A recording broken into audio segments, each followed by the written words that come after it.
Greetings, witches. Welcome to Wednesday and the Witches Movie Coven. Grab your goat, grab a drink. Let's talk movies, shall we? Yes, every Wednesday at this exact time, we talk about witches and witches in movies. I am one of your hosts. Let me introduce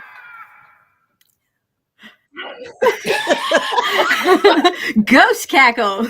This is fabulous. I've got so many plushies here. If I get another one, I'm going to be eaten out of house and home, is all I can say.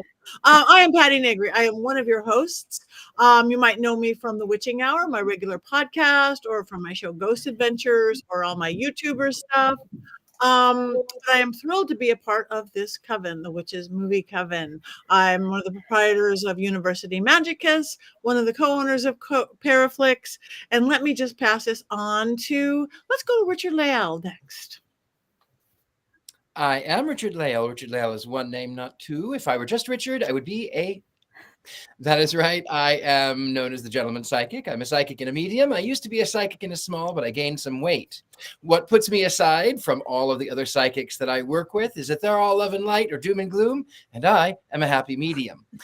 With that, I am known also from Ghost Adventures and from University Magicus, but I'm also known for a lot of other things, including Anthony Padilla, and I go viral on TikTok ever so often with a little video clip of my voice.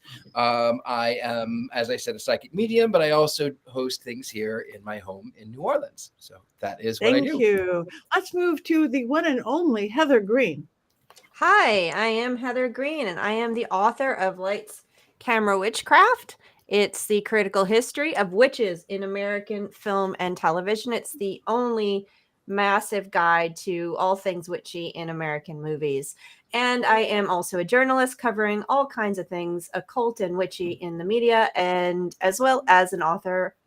I am an author at Llewellyn, but I'm also an editor, acquisitions editor at Llewellyn Worldwide. And I get to work with so many wonderful authors writing all kinds of witchy and occult books. So I'm surrounded by it, including Patti Negri's upcoming book, Dollcraft, A Witch's Guide to Puppet Magic and Haunted Dolls. Who knew you would write that book? You did. Yeah, so that is one of my wonderful books that I have worked on as an editor with a wonderful author as well. Thank you. And you did the foreword. I did. I was honored to be asked, and I did. So thank you for asking me, Patti. Oh, of course, there could be no one else. And when you just read the foreword's like my favorite part. I like your tea party story, the doll tea party. It brought me back. I love that. I'm waiting for a haunted tea party with our dolls. We're going to have haunted tea parties across America, I think. That's wonderful. Anyway, if you guys do not have to adjust your screen, if you're thinking that Jason and Courtney look a little bit different, they unfortunately cannot be with us, but we have two fabulous fill-ins. Let's move over to Tabitha. Tabitha, you may have recognized her a few times before. Hello, I am Tabitha Meadows. I am a medium and psychic, and I am happy to be here with you all on this full moon right before Halloween. Perfect. Halloween. I like that. Thank you so much. Great to have you back. And dear friend of mine, an amazing Scarlett Amaris. Tell us who you are. Thank you, Patti.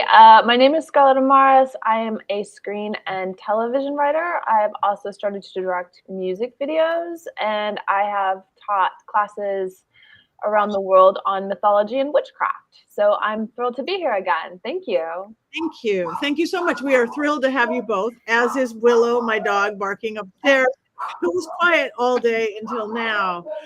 This week's movie, we want to thank Robert, who's one of our biggest listeners and hanging out, Robert Hicks, for this movie, Wonderwell. I don't know if we're thanking you or not.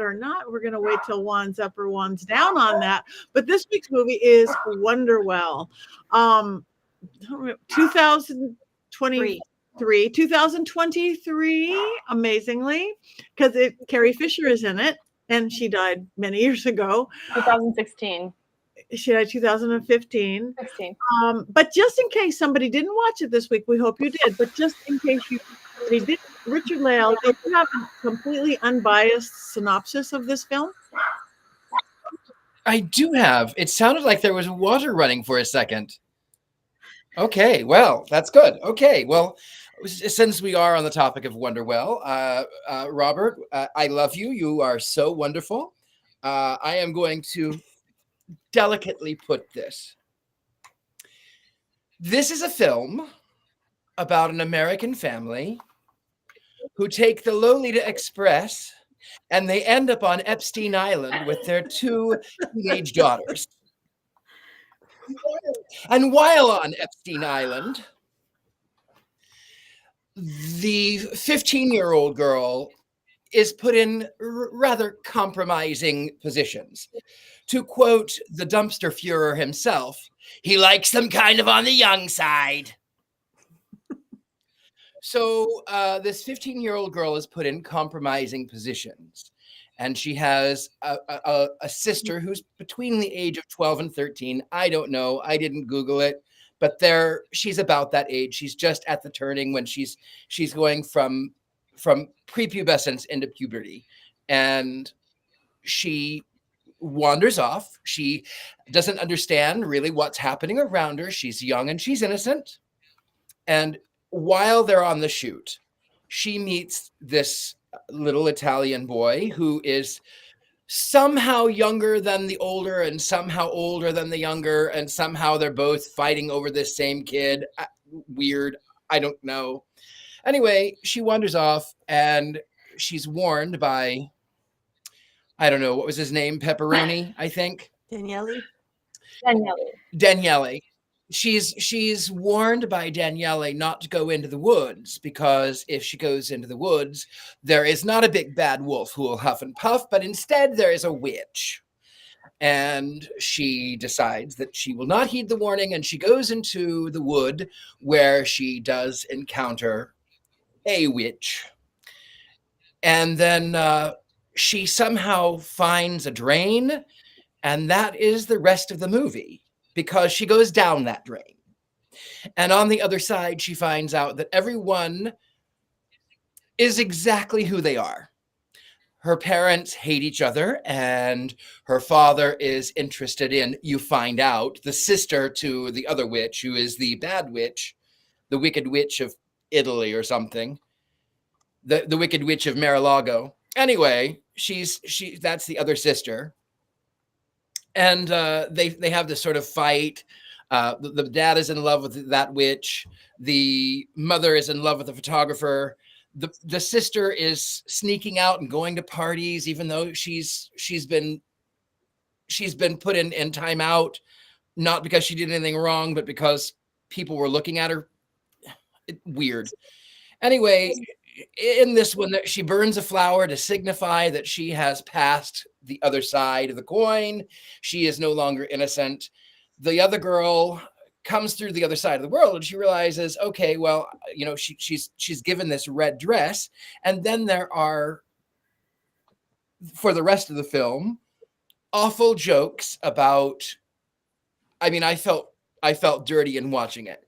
There are bad jokes about this 13-year-old girl developing as a woman, even from grown men. And then at the end, of course, you find out that she has become the witch. She defeats the Wicked Witch, and she becomes the good witch, but she's still on the other side, and she still is in love with what's his name, Daniele. Her sister is somehow now wanting forgiveness, but still dressed like she is. The end, I think. Thank you very much. And it should be clear to everyone now, the entire plot line of this fantasy film. But maybe, just maybe, we can get a little more information from Heather. Do we have 5 things that we actually do need to know about this movie beyond the synopsis? Sure, I have to dig them out here. There's so many. Yes, I do. I have 5 things that we need to know. I'm going to give you some of the basics first, and then I'm going to put the goats over here because they're trying to chew on the paper. Hold on a second. They're wily tonight. Maybe it's the full moon. It is. We'll talk about the cast. Then we'll talk about one particular cast member. Then I will give you some notes about witchcraft in the movie and some other themes. So just to bring up for our conversation. So first, let's talk about the basics. This was directed by Vlad Marsavin. I'm not sure if I'm pronouncing that properly. Produced both in the it's an Italian-American film, meaning both of the industries were equally involved or were involved. So it's not just one or the other. You had both, and it was filmed in Italy. So a lot of the crew were Italian. It was filmed actually in Tuscany, which you can look at the backgrounds, or that's really nice. If you've ever been to Tuscany and the old medieval villages there, they're beautiful and wonderful, and they look like that. San Gimignano is one of the ones they filmed in. They also filmed in Rome. They began filming in 2016, which is why you have Carrie Fisher in the movie. Much of the filming was done then, and then due to technical issues and COVID and a number of things, it got pushed back and back and back, and finally was released in 2023.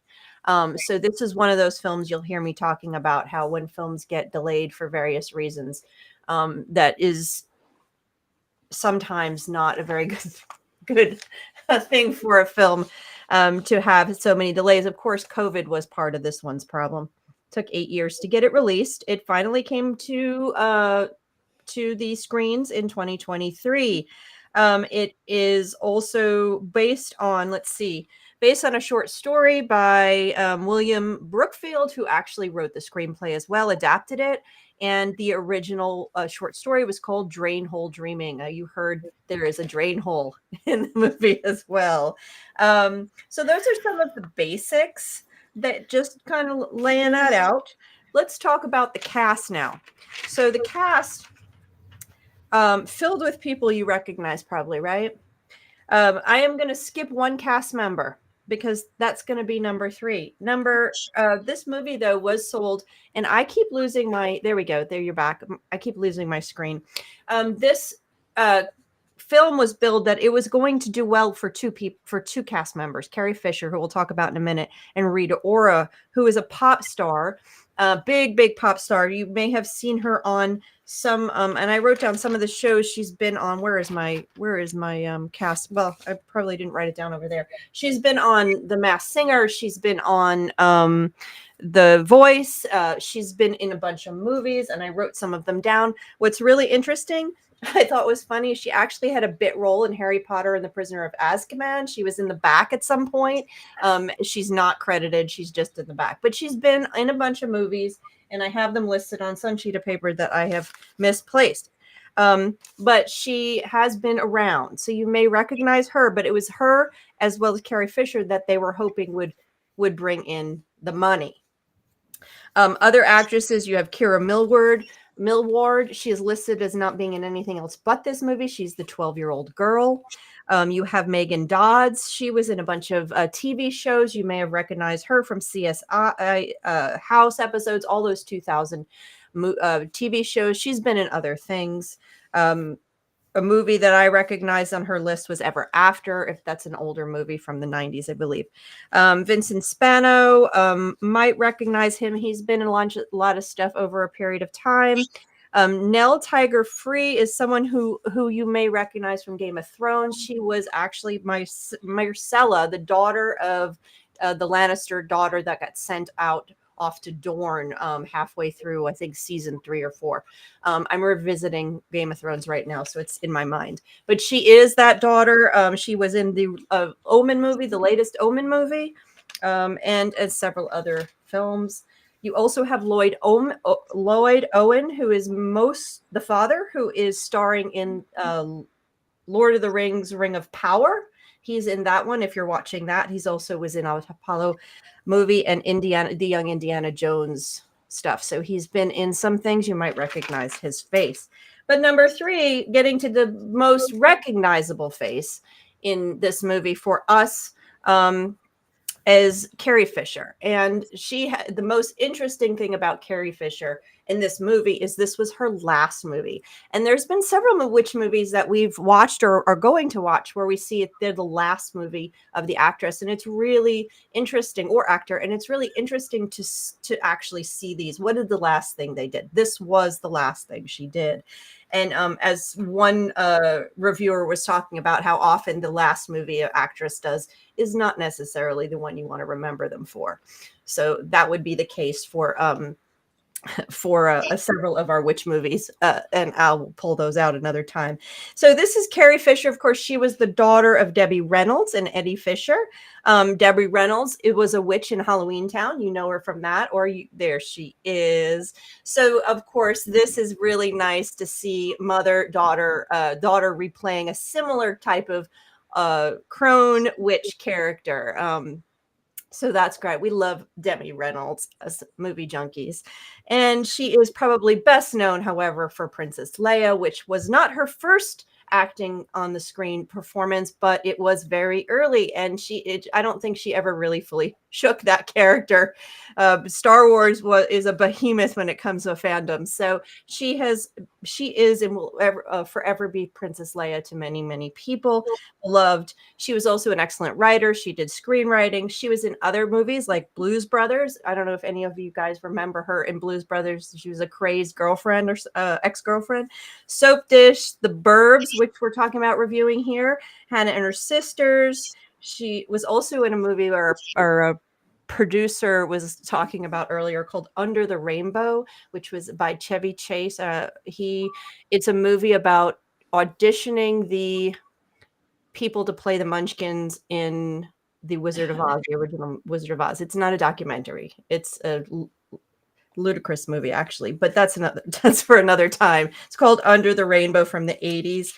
And she's been in a ton of little bit parts, but really most people know her for Princess Leia. And you know, that was such a behemoth that she never really could shake that. And that is okay by me. So that's number 3. And number 4, I want to talk about just some notes about witch notes. This is a witch movie. There are witch things in it. You saw a tarot deck. That tarot deck was created for the film, although it was fascinating and I'm very interested in it. Apparently, people asked the creators, the production designer, if they would create that deck as an actual deck and sell it, and they said maybe. So look, keep your eye out. Maybe it'll show up at some point. But it is an interesting deck. It was created specifically for this movie. You saw the Earth symbol at one point. It was written on the stone. If you noticed it, the triangle. You have a bull, nature, various things like that. And of course, you have Hazel. Carrie's actual character is called Hazel, a very common name for witches in movies. This is like, think Witch Hazel. Okay. But you have the name Hazel throughout. There's another movie called, escapes my head right now, but the character is called Hazel. And she's an older crone like this. It may be Troll, actually, where you have the Hazel character, but it appears, especially for crone witches, throughout Hollywood's history. And you have here, she's called Hazel. She also looks like what I call a clown witch in my book. She has the classic curly red hair and the crazy colorful outfit. Those are also a canned type of character that you have. Think of Endora. She's right out of Endora's book. She's not as funny as Endora, but she's in that design, and you have that throughout Hollywood as well. That's one of the standard characters, especially for crone witches. They usually are imparting wisdom. They're a little bit different. They challenge. They make you become who you want to become. Sometimes funny, and that is pretty much it. Kind of abandons the whole witch thing very quickly. So that's all you really get. And then the themes you have in this movie are interesting. There's a lot of symbolism. We can talk about whether we liked it or not, whether it was effective. We can talk about, Scarlett was going to mention mythology stuff, so we'll talk about that. But there's a lot of symbolism and a lot of stuff going on where they drop various pieces. And one of the things also interesting in terms of occult and that I can bring up, the occult idea, is they have the Paradiso and the Inferno, and the two witches, one is of Paradiso, one's Inferno. One is I didn't read it as good and bad. It was life and death. And they were both children of Mother Earth. And so you have this kind of symbolic setup that feels very pagan, feels very witchy. Whether it worked or not is another story. We can talk about that. And what they did with it, whether we liked what they did with it. But you have these little pieces throughout that sort of suggest coming of age, another typical witch theme that we have in these movies. You have these themes that sort of work their way through sometimes, whether they're effective or not. Again, we can discuss that, but that's what I have for you. Perfect. Thank you very much. Speaking of Scarlett, do we want to go over to you and talk about, before we get into each of our opinions about the movie, Sure. Thing? I mean, it was interesting because I like, I know the mask that you have talking in the woods is based off of, I've seen that before. It's one of the Etruscan goddesses, and it starts with an E, and the name is on the tip of my tongue, but I like that they were pulling from that. I also kept wondering if Yana was like a Ereshkigal, if she was the queen of the dead, and that this was like a Persephone story, and so I kept trying to figure out where, or was, with the giving her the red, which I know kind of symbolizes like menstruation and coming of age and all of this, but also it's the color of the Magdalene, and it's the color of very certain tranches of witches, and in witchcraft it signifies the earth, and so I guess that's her role as like taking over as the nature witch, or the taking the nature witch magic. But it never quite, it pulled a lot of different threads, but it just never quite settled into where it was going with them, and so I could see the parts of mythology that it was pulling from. I could see where it's pulling from, and I have to say, I mean, I'm all for magical realism. And I like stuff that's like Euro bonkers, off the beaten path. But I did find myself kind of going, I don't know if this is an Ereshkigal story. This is obviously like, it's scary to like come of age, and like bad things happen when, and you learn, as your hormones kick in, you learn terrible things about the world. But that was kind of as much as I had from it. Can I just jump in here? The whole thing, trying to figure out the two characters and the relationship, the two witches, and you were trying to do the same thing. Like, who are they exactly? What is they call themselves sisters? They're obviously daughters of Mother Earth, we learn. But what I found interesting is they wanted them to be friendly to each other, and sort of like part of it was like they were paralleling them, like life and death, and you could see that. But at the same time, I was like, wait a second, the scene where they sign the contract and it's Italian, don't worry about it. Yeah, that's suggestive of that she's the devil. Yeah, because that's signing a pact with the devil. So they kind of add that little piece in there. Yeah. And I'm like, okay, she's evil. Is she evil? Is she not evil? Because if she's just death, she shouldn't be evil. She should just be the counter to life. And then they kill her at the end. But then they also have her in bed with the other daughter, and it's incredibly suggestive. And so it was a little like, okay. They also have this great scene at the end that I actually really liked, and that's her death scene where she gets covered in the shroud and all the white flowers, and then they become the moths. And that's taken directly from a comic called Slania the Horn God. So that's from like a Celtic mythology. I remember those panels because they're so beautiful, and it was fantastic and to see that like actualized. And were those flowers, they looked like Lenten rose. They looked like Hellebore, thank you. Yeah. I have tons of them outside, which is according to one of the books that I have worked on, is a flower of Hades. It is. So it has a death thing. Well, she can't be killed. So what happened to her? Yeah. Well, I have an idea on that, actually. Also used in flying ointments. My latest script is called Hellebore. That's how I know. But yeah, it's one of the ingredients in flying ointments too. Well, I have a theory as to what happened. They didn't actually kill her. I'm a big fan of Tim, and as a big fan of Tim Curry played the devil character in Legend, and he also played the most sensual, seductive villain in any children's film ever, Fern Gully. And so she gets locked into a tree. And if you remember from Fern Gully, when all of the saws come through and they cut down the tree, and then he sort of is just this ooze that comes out, and he sings about it's for all of those years being locked up in a tree. And he talks about slime beneath me, slime up above. And then he sings about toxic love. I feel that maybe she did die. Maybe she's just locked into a tree. This is the prequel. Well, yeah, because I don't think she died either, because what I saw happen was that all the vines started going through her. She changes into the flowers, and then all of a sudden she bursts into all these, what looked like to me, these white butterflies, which again, butterflies are symbolism for death. So so and they dispersed, like, it's a transformation into something else, and they were white. So did she? She had on black clothing. The flowers turned white. The butterflies were white. So maybe they're moths? That would be nice too. They could have been. I think Mother Earth just put her in a timeout. She can't die. And they said that right at the end. She said, you can't die, because she's death, because that's who she is. She's death. She can't die. So.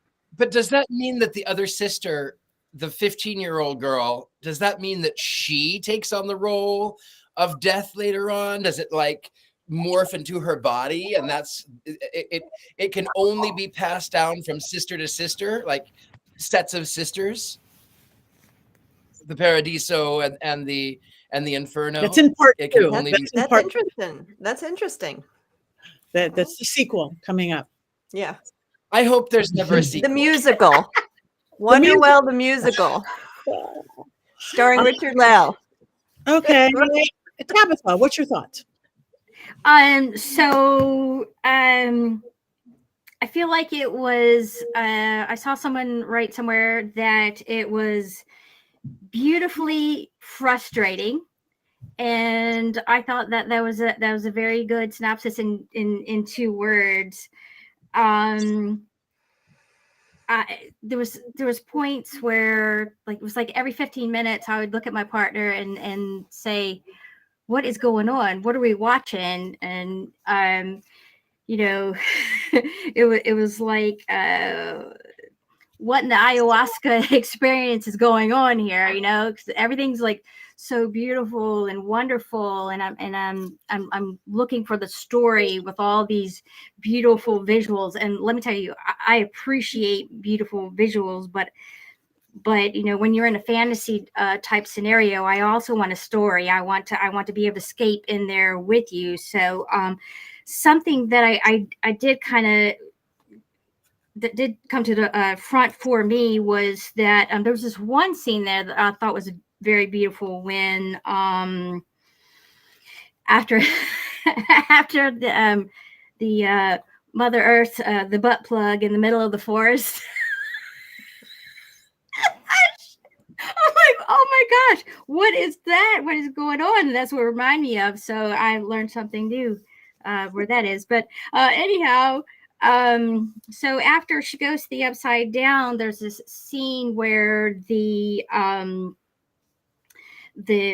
big sister is on the stairs, little sister and mom appears on the stairs. So the big sister is wearing black. Savannah's wearing black. And Violet, she is wearing red, and the mom is wearing white. So this, to me, felt like there was a little bit of old school tarot nod here with playing cards, cartomancy, where the hearts are cups. And let's see, she was wearing, Violet was wearing red. spades could be swords. The sister was wearing black, and the mom was wearing white. And there was a little bit of nod to the rabbit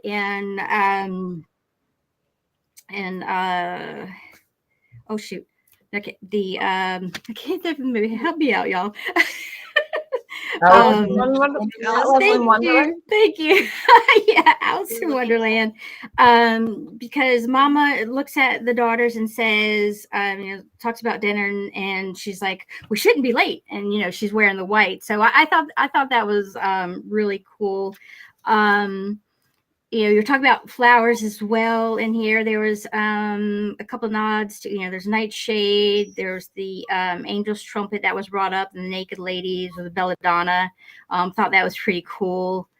The biggest thing is that, I just couldn't tell, where the movie was going. It would start with one thing. Like when it started out with the kind of like, it looks like Violet's doing her own kind of sweetener spell to, get her family back together. She's making these cookies and everything. I was like, oh, this is really cute. She's doing this thing. She's baking. She's trying to get her family back together. And then it just, it keeps going, and we kind of lose that story. And so I just had a hard time with that. But, overall, like just visually, it was just exquisite. Really nice to look at. I do have some sound advice. There was one particular point in the movie where I got kind of a little bit miffed because the mother and father were having a heated conversation, and Violet was in the hallway listening. And sound advice is to never tell a woman that you need to sleep it off when you're in an argument with her, especially not a witch. So, yeah, that's my take. I just I wish there was more of a storyline. The continuity just wasn't there for me, but visually it was just exquisite. So yeah. You know what's interesting? You brought up the white, the black, and the red, and like in traditional witchcraft, the white is the heavens, the red is the earth, and black is the underworld. So that would make sense that that's who they would be representing. Yeah. Oh yeah. And the at the end with the boss fight, and I forgot her name too. With Carrie Fisher's character as it looked like to me that it was Hazel. That big thing was the son. Yeah. Hazel was in that fight. She actually has that big sword too. So kind of that, she's wearing black. It could be that spades nod with the sword and tarot.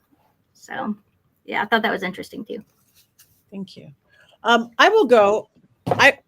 Wait, things are falling. I just felt dirty. Dirty.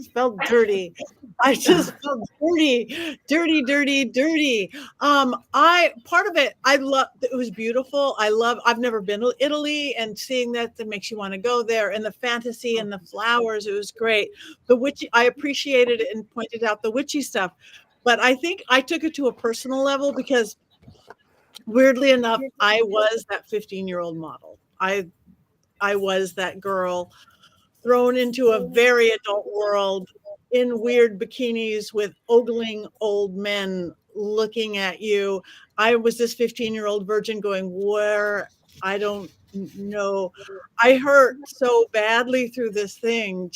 I think I just took it all back to my story. So, but it could have been so much more. It could have been even that part of it. I guess just no storyline went through, but I just kept going perv, pervy. And I've been there. I've done that. And I've been in this situation where you don't know what you're supposed to do and not do. And you do a thing or you don't do a thing and you never know what. And and then having the parents right there, because I had the parents right there. It was just, this was way too personal for me, way too personal to even go. Storyline? What storyline? Right? If there was one, I wouldn't have got it anyway. So, this was like a cathartic, weird, Also, weird, all the movies we've ever seen. I think if you're trying to say fashion is bad, you know, and that's what they're trying to say, then don't make it look like, you know, like a really kick-ass Jean-Paul Gaultier show. Right? that you would want to be like, I would want to be the queen of hell because she's got some great clothes. Yeah, Right? I love the clothes, and I was this love-hate because I loved hated being a 15-year-old model for Kodak. Oh yeah. But the judgment, the this, the that, the insecurity, all of it. But yes, the clothes, the girl, they were so gorgeous, all of it. That's why I think they missed the mark on what they were trying to say. I don't think they really. Yes, I completely agree with all of you guys, and I think that the discomfort and the difficulty of being a young girl becoming a woman is part of what they were trying to do, but they never really fully got there. And that might be partly to do with the fact that you had a man writing this and a man directing this, and that really makes a difference. And that's part of the studies I've done with Disney films, with various films. There's a huge difference when you have a woman tweaking a story like this. But with that said, I think that was one of the points, but they never really hit it. I think Scarlett said that, you guys said they never really embraced that. They had that going. Then they had all of the symbolism from, you know, pulling in the head like the Wizard of Oz head, pulling in the jumping down the hole like Alice in Wonder. You have all of these things going on, and then the random kiss. I'm like, okay, that just happened. That was weird. You have all these like random little things, and then the earth and the witch, and it never, nothing congealed. They never really owned any of them. And it was like they could have cut some of these themes out or degraded them to just notes and owned one of these themes, and they never did. And that was unfortunate. My favorite parts of the movie were with Carrie Fisher's moments, because she was in the garden, because that was just pretty. And Carrie Fisher is lovely, and with her curly hair, and I adore that. Her little acting role and some of the stuff she does is very nice. I can't say that same for the other acting. Was a little bit on the, hard side to take. The whole parents arguing, it was unnecessary. It was like that was supposed to be a big part of it. And I was like, yeah, I could have done without that. It wouldn't have had any other influence on the movie if they hadn't had an argument. Who cares about that? It's just, it really never owned itself. It really never owned what it was trying to say. And that was unfortunate. Also, why give her boobs all of a sudden? Yeah. Like, that was so weird. It was unnecessary. I mean, is it different over in Italy? Because I mean, she's 12 years old, and I think, to me here in the U.S., I don't see a girl who's 12 years old all of a sudden being labeled as a woman. Even if she is going into 13, that's far from being a woman, which is what I took they were trying to do with it. And that's the part that didn't feel right to me, because she was 12 years old. I don't know. I must say that I live in Los Angeles, and I know 12 and 13-year-olds that are more experienced and knowledgeable than I am. Oh gosh. Today, yeah. Yeah. But I think it was more, I didn't feel like they were saying she was a woman. I feel like they were saying she was on the precipice of getting her period, and that was all the red, and that she was in the precipice of entering into the teenage time frame. She was in that like the dad was talking about not being able to put the plug back in or something like that. I don't even know. I don't know what that was about. No. I got lost on that. But I think that it was like she was about to enter into that. And the sister was already over there and already being exploited. And she was looking at what in her sister, this is what happens. This could happen when you're a teenager. it seemed like maybe that was sort of what was going on with the sister thing a little bit. I'm kind of, like It I seems said, like there's we're speculating because they didn't Yeah. really own any of it. So. Yes, there did seem to be some sibling rivalry too at first. It was like young sister wants to be like older sister a bit, but then that changed. They kind of like butt heads, and she wanted to be the older sister. Savannah wanted to be beautiful and go to her modeling thing, and she, just it was like she was trying to grow apart from her, but what happens is Violet actually ends up coming in and saving her, and instead of the prince kissing the princess, the sister tells the other sister, "I love you," and it snaps her out of that hold that they had on her when she was about to have some very interesting things happen to her. So she saved her life. Is an understatement. Yeah. Mhm. Horrifying. And Yes. I also was repulsed by that, but then also this girl, she's 12 years old. She's clearly a child.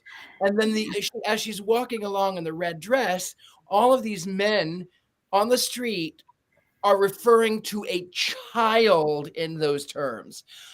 I am not a violent person. This made me so furious. If I had the ability to jump through that screen, I would have pummeled all of those perverts. I could not stomach it. It made me absolutely nauseous. And I don't care, even for number one, you don't do that to any child, number one. Number two, even if she is an adult, you don't do that to a woman either. Like, what is this? Yeah. No, I am as gay as the day is long, and I don't want. I mean, not that it happens anyway. It doesn't happen. It doesn't happen. But I wouldn't want people to do that kind of behavior to me, and I wouldn't do that kind of behavior to anybody, male or female. I just don't. I cannot understand why this film thought it was acceptable. It's not acceptable. And it wasn't even addressed, and that made me angry. Mm-hmm. Mm-hmm. And then what was up with Daniele and his fighting with, you never really found out who his parents were, and then he was fighting with the thug, and the thug threatened to kill him or kill somebody. I was like, oh, that was just another unnecessary detail we didn't need to spend time on. Did he throw his motorbike in the lake or the forest? Like, did that happen? I wasn't sure. Okay. Yeah, he did, but why? And who is his? He calls her the He calls her stepmother. Yeah. So who's his dad? I kept wondering. I'm like, who's his dad? Wait a second. My dad gave me the motorbike.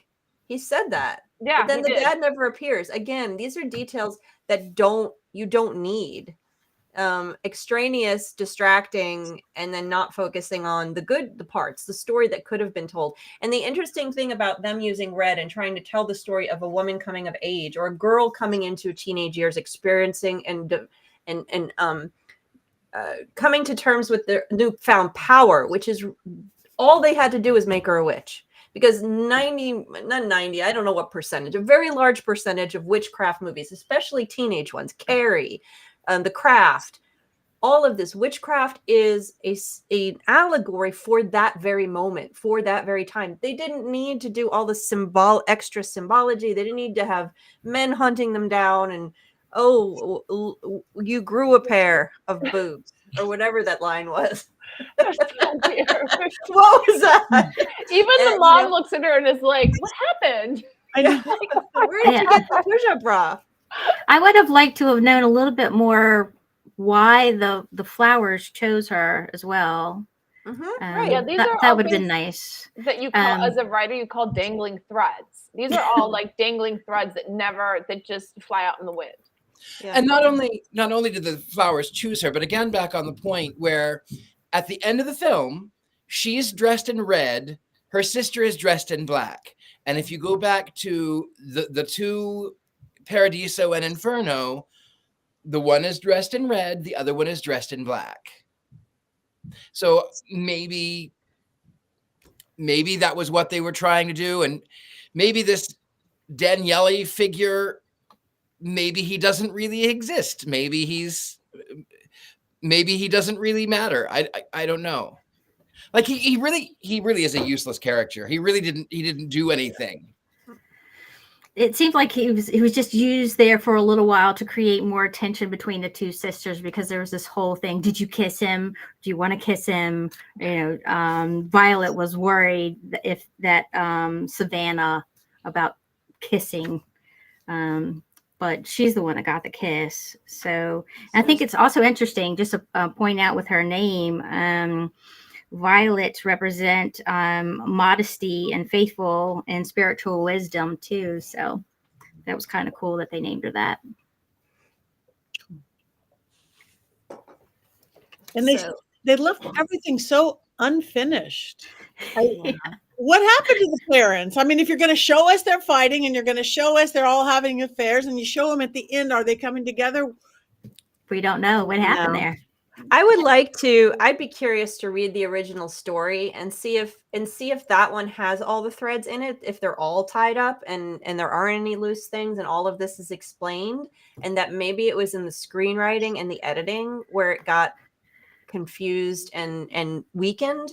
I'd be really curious. I did not have the time to find it and read it. I think you're being generous. I haven't read it either, but I think you're being generous. I don't know. I would be curious because someone said, let's do this story. Someone picked it up as a property and saw something, unless it was just like a vehicle for Carrie Fisher and the pop star, and that was it. And it really, I'd be curious. But it's interesting that it was adapted by the writer who hasn't written any other screenplays. Like unless he's a friend. And also Carrie Fisher was one of the best script doctors in Hollywood. Right. So I would be shocked that she would look at the script and not be like, this is problematic. And she was in this right before she died. This was filmed right before she died. Yeah. So she was, and she died suddenly. So it wasn't like she was ailing for a long time, but she probably didn't see it, is my assumption. I mean, I have an idea. Like, it's interesting, all of the different psychotropic flowers, the baneful flowers that are mentioned in this. Like, it just sounds to me like one big psychedelic trip for some girl coming into like she's taken the salve, she's been anointed with the ointment, and on her way, going through her first flight to the Sabbath and back again. And then there's the apple, the symbolism of the apple. She actually found the apple. She said at the end, she goes, "You actually got the apple." Yeah. So you have a little bit of garden, and there they put the apple so prominent, but yet you don't really. Very. It's confused. Not really exactly. But yeah, maybe it is. It's like Alice in Wonderland. She falls asleep down the well, and that's just a big psychedelic trip in the end, anyway. Yeah. Or I was thinking I should have been high for this one. I haven't said that in a while. I have not said that in a while. You haven't. Unfortunately, we don't have Courtney's quotes, and unfortunately, we don't have Jason's Mankey movie minute at the moment. So I guess unless there's any more discussion, we're going to go right on to voting on this lovely, fine film. Richard-Lael had a second theory. I was going to say, Richard-Lael, please. I was going to say maybe, just possibly, maybe in her mind, this is what's happened. She realizes there are changes in her body. She's now jet lagged from flying to Tuscany. She goes into the woods with all of these belladonna and all of these things. She hallucinates. And when Schiaparelli, Andronelli, whatever his name is, when he pulls her out of the water at the end, maybe she's dead. I think she might be dead. I think that she got drunk on all of these plants, tripped and hit her head, and fell, and then was never heard from again. That's my theory, and I don't know that I'm sticking to it. I don't know that it's any better than the film itself. I kind of like that theory. I mean, how else would you get eaten by what do you call the plant? Venus Venus flytrap. yeah, how else do you get eaten by a Venus flytrap? I gotta tell you, when she fell into it, all I could think of, those are like gastric fluids eating at her skin. I couldn't stop thinking. Feed me, Seymour. Yeah, exactly. It was Audrey. There you go. See, another thing. So we've had Alice in Wonderland, Wizard of Oz, some mythology you pulled in, and now we have Little Hot Shop of Horrors. Right. And in America, yeah, interesting. In America, you eat Venus flytrap. In Russia, Venus flytrap eat you. All right. So, instead of voting, we could pick a new ending. But no, I think we need to now vote for one's up. And that means all of you guys, now I'm sure we've inspired those of you who didn't see the film. You're going to run out and watch it, and you're going to do it for free, all sorts of places, amazingly. So just go watch Carrie Fisher. Yeah, watch Carrie Fisher. And it's pretty. I mean, the Italy is pretty, and the fantasy is pretty. Just go take a bath afterwards. All right. So one's up, one's down. And all you beautiful people in the chat room, we want to know you're voting as well.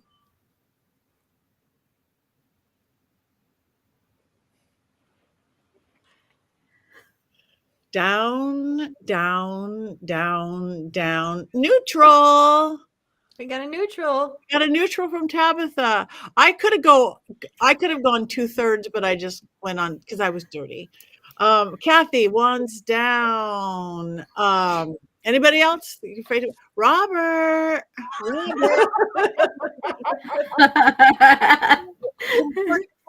Isn't here, so we won't hex you.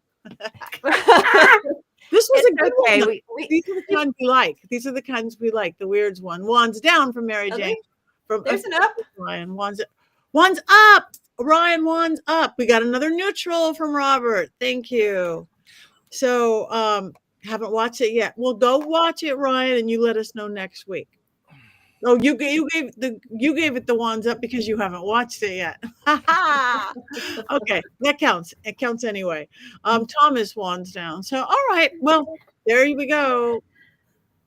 Wonderwell. And I actually watched Wonderwell by accident the night before, which is an equally ridiculous with fabulous people. Kate Winslet. So directed by Woody Allen. It's Justin Timberlake and Jim Belushi. And I'm like, where's the witches? I was going to say there's no witches in that. Where's the witches? Why is Wonderwell? Because Robert told me to watch Wonderwell. All right. What are we watching next week? Anybody know? Have we decided upon that? We are watching The Last Witch Hunter, and that's with the great Vin Diesel. I think it's 2013, maybe. Yeah. I can tell you already, I'm so looking forward. It's interesting. But yes, that's next week's film. I do want to share something real quick. I was watching a different movie last night. No, it's a TV show. It's a new TV show called White Lotus. I believe I want to say it's Netflix, but I'm not exactly sure what it's on. It's Max.